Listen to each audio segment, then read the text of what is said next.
사무엘하 7장 1절 말씀 제가 먼저 읽습니다. 여호와께서 주의 모든 원수를 무찌르사 왕으로 궁에 평안히 살게 하신 때에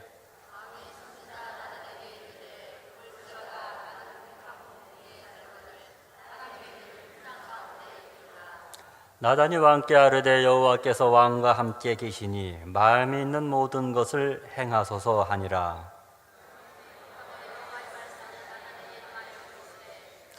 가서 내 종 다윗에게 말하기를 여호와께서 이와 같이 말씀하시되 네가 나를 위하여 내가 살 집을 건축하겠느냐.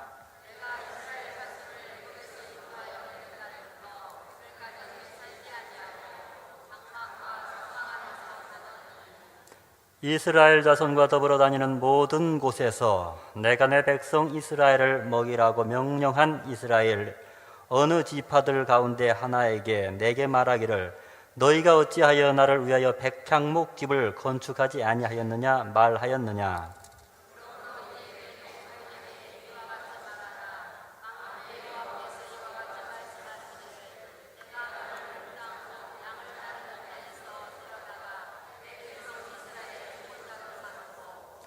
내가 가는 모든 곳에서 내가 너와 함께 있어 내 모든 원수를 내 앞에 멸하였은즉 땅에서 위대한 자들의 이름같이 내 이름을 위대하게 만들어 주리라.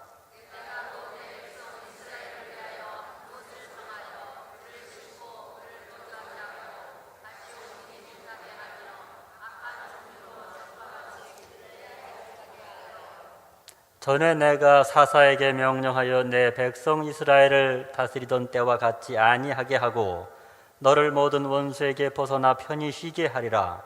여호와가 또 내게 이르노니 여호와가 너를 위하여 집을 짓고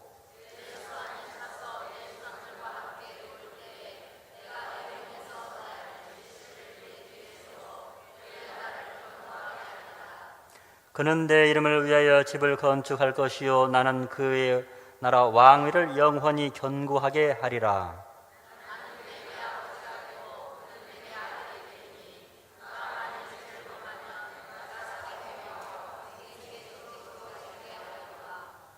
내가 내 앞에 물러나게 한 사울에게서 내 은총을 빼앗은 것처럼 그에게서 빼앗지는 아니하리라.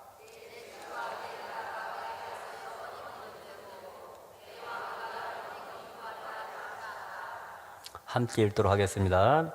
나단이 이 모든 백성들의 이 모든 계시대로 다윗에게 말하였느니라. 아멘. 할렐루야. 주일 오후 예배가 이 순서지가 없으니까 좀 많이 헷갈리시는 것 같아요. 그래서 한번 정해 보겠습니다. 우리 기도하면 대표 기도 마치면 찬양대가 찬양하고 성경 봉독하도록 이렇게 정하는 거예요. 여러분들 다른 부서 찬양하실 때도 또 주간 예배하실 때도 우리 그렇게 정해서 그렇게 갈 수 있도록 하겠습니다. 우리 부부 찬양대 일어서서 한동안 뻘쭘했습니다. 우리 김미라 전사님이 교회에 부임하신 다음에 교통수단이 없었었는데 차를 한 대 사셨대요. 중고차로 사셨다고. 뭔 차를 사셨나 했더니 메가패스 사셨다고 그러는 거예요. 그래서 메가패스라는 차는 없고 인터넷인데 알고 보니까 이 매그너스예요. 매그너스를 사셨더라고요. 그렇구나. 지난주에 TD가 있었는데 TD 바로 전 주일날 제가 주일마다 2시에 노인센터에 예배 드리러 갑니다. 그런데 그날은 또 이제 TD가 있기 때문에 좀 분주하고 해가지고 박상규 목사님께 노인센터 예배를 좀 부탁한다고 그 전에 말씀드렸었어요. 그래서 그날 노인센터 잘 부탁합니다. 그랬더니 그 옆에 있던 지의구 청년이 목사님 로이스타 하세요? 이렇게 물어보더라고요. 여기 뭔 소리지 했더니 노인센터를 그렇게 이해했더라고요. 제가 이 지방에 온 지가 좀 많이 됐습니다. 그래서 한 10년 정도 된 것 같아요. 인천북 지방에서 서립 화성을 받고 시작했기 때문에 인천북 지방 그 밑바닥에서부터 이제 그 목사님들 선교부, 교육부 이제 각 부서가 있는데 그런 여러 심부름들을 밑에서부터 이제 하기 시작하고 배달할 거 배달하고 그렇게 했던 기억이 있습니다. 근데 조금 저도 이제 올라가면서 후배들이 생겼어요. 후배 목사님, 이제 후배 전도사님들이 생겨서 이제 제가 배달 안 하고 그 전도사님이 이제 배달도 할 수 있게 됐어요. 그래서 그 전도사님 배달해야 되는데 어떤 전도사님이 아직 지리를 잘 모르고 어떤 교회가 어디에 있는지 잘 모르시니까 저한테 물어보시더라고요. 문자로 물어보셔가지고 제가 뭐 글로 설명할 수도 없고 말도 하기도 어렵고 그래서 그려서 설명도 해야 될 것 같아가지고 문자를 보냈죠. 그때 교회 이름이 예쁜 교회였죠. 예쁜 교회 들러 지도 받고 가기 바람, 이렇게 문자를 보냈습니다. 근데 오지도 않고 그 이후로 분위기가 쎄한 거예요. 분위기가 좀 이상합니다. 그리고 저한테 예의 없이 굴고 또 버릇 없이 이렇게 굴더라고요. 왜 그러지? 내가 뭐 잘못했나? 하고서 생각을 했는데 안 되겠어요. 그래서 제가 전화로도 말했지만 글 좀 많이 썼어요. 편지를 쭉 써가지고 저의 마음을 담아가지고 이러이러한 이렇게 해서 내가 마음을 다해서 당신을 섬겨주고 이렇게 돕고 사랑하는 마음이 있는데 이게 어찌된 일인지 모르겠다, 이렇게 편지를 보냈더니 답장이 왔는데 그 문구마다 다 비꼬면서 뒤집어 가지고 이렇게 왔더라고요. 제 마음을 완전히 이렇게 오해한 건지 모르겠어요. 그래서 이게 안 되겠다 싶어가지고 그 교회를 찾아갔어요. 찾아가가지고 내가 아무리 생각해도 잘못한 게 없는 것 같은데 어찌된 일인가 이렇게 물어봤죠. 그래 물어봤더니 뭔가 좀 있던 거예요. 뭐가 있었어요. 뭔가 그 마음속에 있었어요. 그래서 알고 보니까 제가 보낸 문자를 잘못 읽었어요.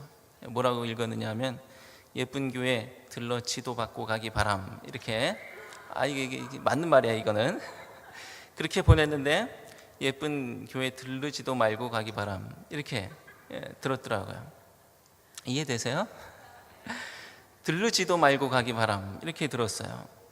그래가지고 한동안 마음고생하고 그렇게 힘들게 보냈던, 소통이 안 되고 서로 이해가 안 되고 하는 그런 관계가 있었습니다. 요즘에 저도 그런 좀 아픔의 시기를 좀 겪고 있는 것이 있는데 하지도 않은 말이나 하지도 않은 행동, 이런 것들 때문에 또 서로 간에 오해가 있는 일도 있을 것 같아요. 하지만 잘 한번 따져보고 잘 이해하고 하다 보면 그런 것들이 덮여지고 이해가 되고 이렇게 흘러갈 줄로 믿습니다. 옆에 분들에게 혹시 그런 서운한 부분들이 있다고 한다면 뭔가 있을 거예요. 풀어보시고 해결해 보시기 바랍니다. 오늘 말씀은 지난주에 잠깐 읽었고 또 첫 번째 대지로 함께 말씀을 나눴던 말씀입니다. 나는 백향목 궁에 살거늘 하나님의 교회는 휘장 가운데 있도다, 이렇게 제목을 달고 있는데 오늘 읽은 말씀에 있는 본문에 있는 이야기죠. 다윗이 언약궤를 다윗성으로 가지고 온 다음에 하나님께서 복을 주셔서 그 다윗이 살고 있는 그곳이 말 그대로 오늘 아침에 목사님 말씀하신 대로 예루살렘이 되었어요.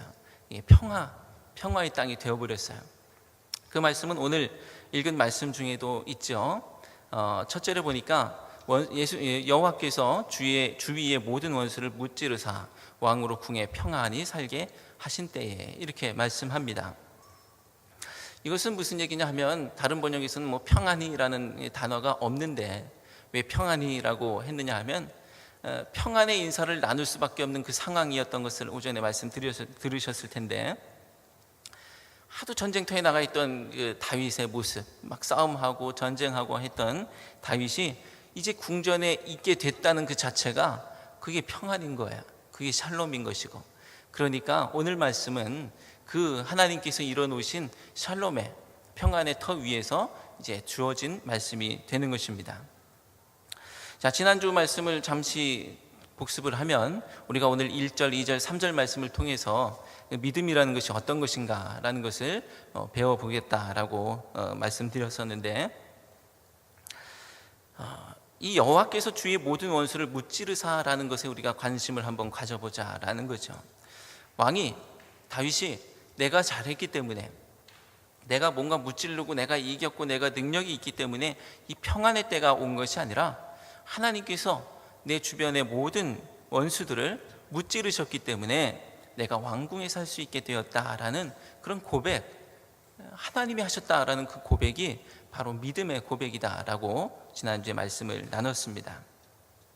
그래서 우리 삶 가운데 내가 한 것이 아무것도 없고, 그래서 그 결국은 그 중심으로 고백해야 할 것은 결국 내가 구원받는 것, 내가 생명을 얻고 영생을 얻는 것도 내가 하는 것이 아니라 하나님께서 하셨던 것이고, 그래서 나는 힘이 없고 능이 없고 모든 것 주님께만 의지하고 나가는 것이 우리의 믿음의 모양이 되어야 될 것이다 라고 말씀을 드렸습니다. 오늘은 두 번째 2절 말씀을 한번 보기 원하는데요, 2절 말씀 한번 제가 읽어보겠습니다. 왕이 선지자 나단에게 이르되 볼지어다 나는 백향목궁에 살거늘 하나님의 괴는 휘장 가운데 있도다 라고 말씀합니다. 자, 휘장이라는 것은 우리가 잘 알고 있는 것처럼 사전적인 정의를 보니까 피륙을 여러 폭으로 이어서 빙 둘러치는 장막, 이렇게 표현하고 있습니다. 휘장이라는 것은 그냥 그 사막과 광야 가운데서만 보면 그냥 좋은, 어떻게 보면 건축물까지는 아니어도 좋은 피난처가 될 수도 있고, 그 어떤 것을 가려주고 보호할 수 있는 그런 장치가 될 수도 있습니다. 하지만 지금 상황은 광야 생활도 아니고 사막에 있는 것도 아니고 이제 예루살렘에 거하고 있는 상황이에요. 그러다 보니까 이 다윗의 눈에 이 휘장도 눈에 들어오고, 자기가 거하고 있는 백향목으로 만든 궁전도 눈에 들어오게 되는 것이죠. 백향목으로 만든 이 궁전, 그리고 휘장으로 되어 있는 하나님의 궤가, 법궤가 들어가 있는 하나님의 그 휘장, 성전, 성막이 되겠죠. 이 두 개를 놓고 비교하다 보니까 그전에는 보지 못했던 어떤 괴리감 같은 것들이 눈에 들어오기 시작합니다. 새 예배당을 건축하기 전에는 몰랐는데, 저 예배당 교육관에 있을 때는 그냥 거기서도 즐겁고 행복했는데, 여기 있다가 교육관에 가면 어떻게 여기 있었나 하는 그런 마음도 혹시 들으실지 모르겠습니다. 이 새 예배당, 그리고 이 다윗성, 이 백향목으로 만든 그 다윗의 성 궁전에서 바라보니까 이 휘장이 그 하나님의 그 법궤를 모셔놓은 그 성막이 어떻게 이렇게 볼품없이 보이는지 다윗의 마음을 감동하는 거죠. 그 괴리감이 이게 생기기 시작합니다. 근데 어떤 사람은 이 괴리감도 보지 못하죠. 하지만 다윗은 이 괴리, 둘이 다르구나라는 것을, 내가 살고 있는 것과 하나님의 성막이 거하고 있는 그곳이 다르구나라는 그 괴리감을 볼 수가 있었던 것입니다. 자, 믿음의 시작이라고 할까요? 믿음의 한 모습이 바로 이 다름, 괴리를 볼 수 있는 눈인 것입니다. 이 괴리를 볼 뿐 아니라 나아가서 이것을 어떻게 좁힐 수 있을까 고민하는 것이 바로 성도의 그 믿음의 모습인 것이죠. 또 좁힐 수 있을까만 고민하는 것이 아니라 성도의 삶이라는 것은 실제적으로 그 거리를 좁혀가는 것, 이것이 바로 성도의 삶인 것입니다. 오늘 읽은 이 나는 백향목궁에 살거늘 하나님의 괴는 휘장 가운데 있도다라는 그 말씀이 여러분들 가운데 어떻게 들리실지 모르겠지만, 왕궁 안에 있는 사람이 휘장 가운데 계신 주님을 생각하기란 쉽지가 않습니다. 왕궁 안에 있는 사람이 바깥에서 이 가난한 백성들의 삶을 이해하기란 쉽지가 않은 거죠. 그래서 공주님들이나 아니면 위정자들, 높은 권력 위에 있는 사람들은 서민들이 어떻게 힘든지를 잘 이해할 수가 없어요. 그래서 조선시대의 왕들은 또 밤에 좀 꾸미고 밖에 나가서 어떻게 사나 이렇게 보기도 했다고 하죠. 그 안에 있으면 알 수가 없기 때문에 나가서 접촉하고 보는 것이죠. 자, 왕궁 안에 있는 사람이 그 괴리감을 알 수 있는 것은 쉽지가 않습니다. 그래서 우리 속담 속에서도 그러니까 개구리가 올챙이적 생각 못한다라고 표현하고 있는 것이죠. 올챙이적이 금방 전인데 그때 자기 다리가 양 다리가 4개가 없었던 것을 알지 못하고 그렇게 개구리의 인생을 즐기고 올챙이를 우습게 보는 그런 일도 있다고 하는 것이겠죠.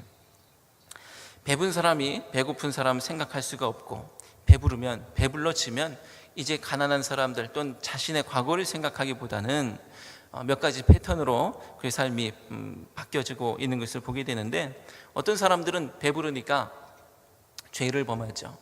그래서 뭐 도박을 하기도 하고 자기가 가지고 있는 물질과 시간과 재능 이런 것들을 가지고 엉뚱한 일을 하기도 합니다. 또 어떤 사람은 배불러지면 문화생활에 집중하기도 합니다. 자기가 지금까지 힘들게 살아왔으니까 좀 나 좀 누리면서 살겠다 이렇게 생각하기도 하죠. 또 어떤 사람들은 배불러지니까 자신이 좀 선한 의도로 자선 사업이나 이런 것들에 이제 마음을 쓰기 시작합니다.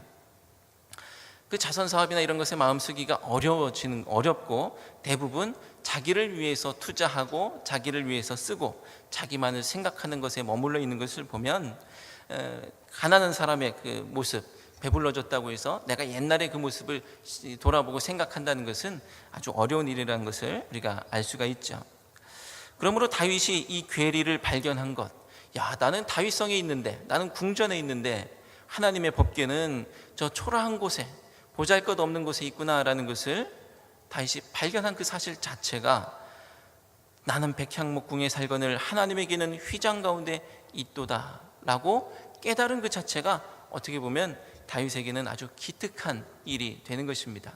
그래서 하나님도 이 마음 때문에 내가 뭐 좀 해드릴까? 라고 하는, 성전을 지어야 되나?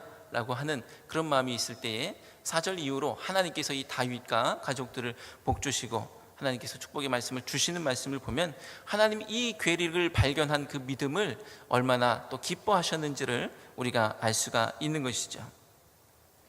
자, 하나님께서 요구하시는 삶의 모습과 내 삶의 현실이 한눈에 딱 들어오는 순간이 있습니다. 그럴 때 가지게 되는 마음이 바로 부담이라는 마음이에요. 하나님께서 요구하시는 모습은 이렇게 있어요.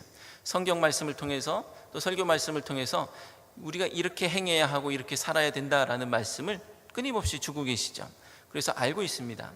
근데 어느 순간 자기가 그러지 못하고 있다는 사실, 내 삶이 그렇게 거룩하지 못하구나, 이런 사실을 보게 되면서 마치 백향목궁과 같이, 그리고 마치 휘장과의 관계같이 이 두 개의 괴리감을 느끼는 것처럼 하나님의 말씀과 내가 실제적으로 살아내지 못하고 있는 그 삶을 보면서 괴리감을 느끼고, 그 마음이 믿음으로 잘 반응할 때 생기는 마음이 바로 부담이라는 것입니다. 왜냐하면 그것을 흘려버릴 수가 없기 때문에 그래요. 흘려버릴 수가 없고 내가 그것을 해야 하는구나라는 사실을 마음속으로 알고 있기 때문에 그런 것입니다. 그래서 다윗이 가졌던 마음은 무엇이냐 하면, 집이라도 지어드려야 하는가라는 거예요. 하나님은 휘장에 계시는데 이거 집이라도 지어드려야 되겠는데, 이렇게 마음이 들었던 것입니다. 또 오늘날 우리 성도님들 중에는 건축하고 또 어려움에 있는 교회의 모습을 보면서 이거 집이라도 팔아서 건축 헌금해야 되는 거 아닌가, 이런 마음도 있기도 하고, 이 모든 괴리를 발견하고 가진 부담들을 갖게 되어 있는 것입니다. 그래서 하나님의 말씀대로 서려고 하는 사람들에게는 내가 이전에 혹은 술을 마셨거나 혹은 담배를 피우거나 하는 그런 나의 모습을 보면서 이건 어울리지 않는다라는 마음을 갖게 되는 거야. 어울리지 않고 그것이 괴리로, 하나님이 말씀하고 계시는 이 모양이 아니라 내가 이렇게 나와 있는 이 괴리를 어떻게 좁힐까, 이런 마음의 반응으로 일어나기 시작하는 것이죠. 그래서 내가 가진 직업, 이런 것들이 과연 하나님이 기뻐하시나, 이런 것까지 발전하게 되고, 결국은 믿음으로 반응하는 사람들은 자신의 직업까지도 바꾸면서 내가 이게 하나님의 뜻이 아니므로 내가 이렇게 해야 되겠구나라는 결단을 하게 되는 것이죠. 제가 직접 듣기로는 또 우리 교회 성도님들 가운데도 믿음으로 살기 위해서, 서기 위해서 자신의 직업을 바꾸고 또 이렇게 하고 서고 계시는 분들이 있다는 것을 또 듣고 있습니다. 그래서 얼마나 감사한지 모르겠어요. 몇 주 전에 제가 삭개오 이 본문으로 수요 예배 설교를 하면서 그 참된 변화, 참되게 예수님을 만난 사람의 변화는 어디까지인가 라고 말씀드릴 때에, 다른 사람들에게 자기의 재산을 다 나눠주고 토색한 것을 내배나 갚아주는 그것이 변화인가 라고 했을 때, 거기까지 좀 쉽지 않습니까? 라는 거였어요. 한 단계 좀 넘어가야 되지 않을까요? 라고 말씀드리면서, 이 삭개오는 분명 그 이후에 세리의 일을 그만두었어야 되지 않겠느냐, 삭개오는 정말로 변화되었다고 한다면 다른 사람들을 압제하고 다른 사람들을 괴롭힐 수밖에 없는 하나님의 뜻이 결코 아닌 그 일을 버릴 수밖에 없지 않겠느냐라고 말씀을 드렸던 것과 같은 이치인 것이죠. 성도는 자신이 말씀과 내 삶의 괴리감을 느낄 때에 이것을 좁혀나가는 거야. 아, 그렇구나 라고 알고 있는 것에서 멈추고 있다고 한다면 그것은 내가 믿음을 가지고 있다고 착각하는 것에 머물러 있는 것일 수도 있는 것이죠. 하지만 이것을 좁혀나가면 그 사람의 삶은 우리가 말하기를 성화의 삶이다 라고 우리 존 웨슬리 목사님의 말씀에 비추어 우리가 이해할 수가 있는 것입니다. 자, 그렇게 자신의 직업을 바꾸면서까지 괴리감을 느낄 때 그렇게 바꾸면서 살게 되는 것은 믿음이 자리 잡았기 때문에 그런 거예요. 믿음이 있으니까 목사님의 설교 말씀 속에 내 마음속에 그 말씀이 부딪히고 성경 말씀이 부딪혀서 그 말씀을 어떻게 살아낼 수 있을까라는 것을 고민하는 것이죠. 몇 주 전에 문자가 왔었어요. 그래서 우리 교회 집사님 성도님께서 문자를 보내셔서 목사님께서 오늘 자비의 말씀을 선포하셨는데 내가 지난 주간에 이렇게 행한 것이 사업상 이렇게 한 것이긴 한데 내가 자비롭지 못한 것이 아니었는지 마음에 갈등이 되고 부담이 된다, 이런 문자를 보내셨더라고요.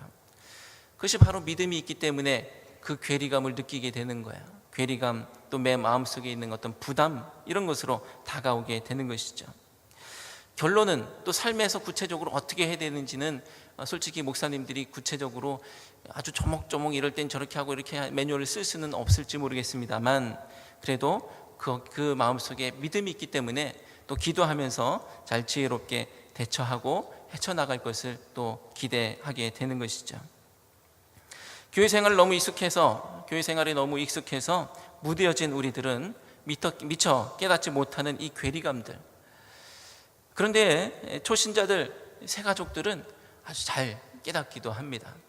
그래서 하나님의 말씀이 내가 세상에서 살던 그것과 너무나 다르기 때문에 충격으로 받아들여지고 듣지 못했던 말씀이기 때문에 우리는 너무나 익숙해서 그냥 설교 말씀이 그냥 아멘 하고서 끝나는 말씀이지만 그들의 삶에는 그것이 부딪혀서 정말로 고민되고 기도하게 되고 삶을 바꿔나갈 수밖에 없는 그런 삶의 모습들이 되는 것이죠.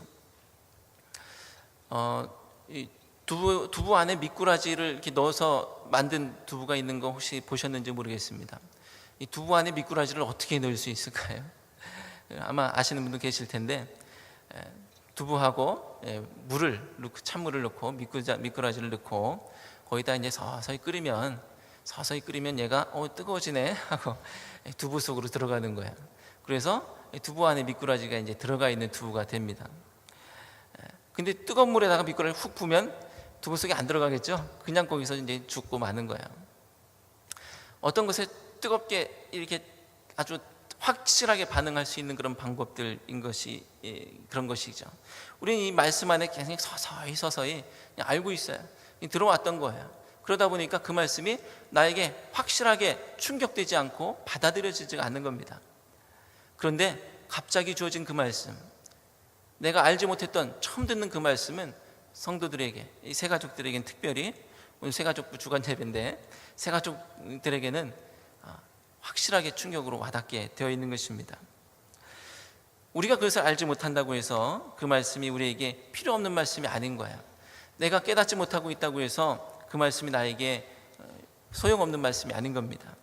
내가 깨닫지 못하는 그 말씀, 오늘 여러분들 가운데 그 괴리감으로 느껴지는 은혜가 있으시길 바랍니다.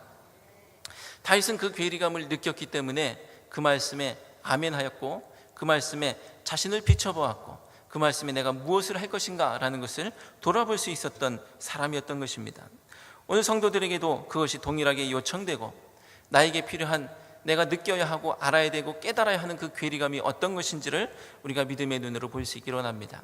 다른 사람이 그걸 가르쳐 줄 수가 없어요. 똑같이 휘장을 여기에 놔도 그것을 보고 다르구나라는 괴리감을 느낄 수 있는 것은 그 사람의 몫인 겁니다. 그 사람의 몫이고 그 그 사람이 기도하며 하나님께 그것을 느낄 수 있는 민감함과 영적인 눈을 뜨게 해 주십시오라고 기도하는 가운데 그것을 볼 수가 있게 되는 것이죠. 교회 생활에 너무 익숙해서 또는 교회에 오래 다녀서 내가 그것을 깨닫지 못하고 있다고 한다면 둘 중에 하나인 겁니다. 그것은 무엇이냐면 주님과 완전한 합일이 되어서 나는 이미 그것을 다 좁혀놓은 사람이에요. 이렇게 떨어져 있는 그 괴리감을 이렇게 좁혀서 완전히 합일되어 있는 사람. 또 다른 사람, 그것이 아니라고 한다면 믿음이 무뎌져 있는 것입니다. 오늘 우리의 믿음의 모양은 어떻습니까? 우리의 믿음이 무뎌져 있다고 한다면 오늘 다시 한번 연필을 깎듯이 오늘 아침부터 시작된 이 거룩한 주일의 예배를 통하여서 또 일주일간 이어지고 또 한평생을 이어갈 우리 믿음의 모습을 통하여서 무뎌진 것은 깎고, 혹시 우리가 깨닫지 못하는 것들이 있다고 한다면 다시 한번 깨닫는 주님께서 지혜를 주시기를 원하는 마음으로 하나님 앞에 나가는 그런 우리가 되어야 할 줄로 믿습니다. 믿음은 바로 이 괴리감을 깨닫고 그것을 좁혀가려고 노력하고, 그리고 실제적으로 좁히고, 그리고 우리의 믿음을 회복하여서 주님과 합일의 경지까지 나가는 것이 우리에게 필요한 줄로 믿습니다. 기도하겠습니다. 할렐루야. 아버지 하나님, 감사합니다. 우리에게 귀한 것들을 주시고 많은 은혜들을 주셨는데 우리가 그것에 너무나 감사하여 거기에 빠져 있는 사이에 행여 우리가 놓치고 있는 것이 있지는 않은지요. 하나님, 우리 마음속에 주님께서 주시는 말씀, 그것을 믿음으로 받기를 원합니다. 그 말씀과 나의 삶이 너무나 동떨어져 있는 것이 되지는 않은지요. 아버지 하나님, 우리의 믿음으로 그것을 좁혀나가게 하여 주시옵고, 하나님 안에 날마다 기도로 서는 우리가 되어서 주님께서 원하시는 그 모양대로 하나도 부끄러움 없이 설 수 있도록 붙들어 주시고 인도하여 주시옵소서. 결국은 거룩하게 되고, 결국은 성화하고, 결국은 합일에 이르기까지 우리를 인도하여 주실 줄로 믿사오며 예수 그리스도의 이름으로 기도드리옵나이다. 아멘.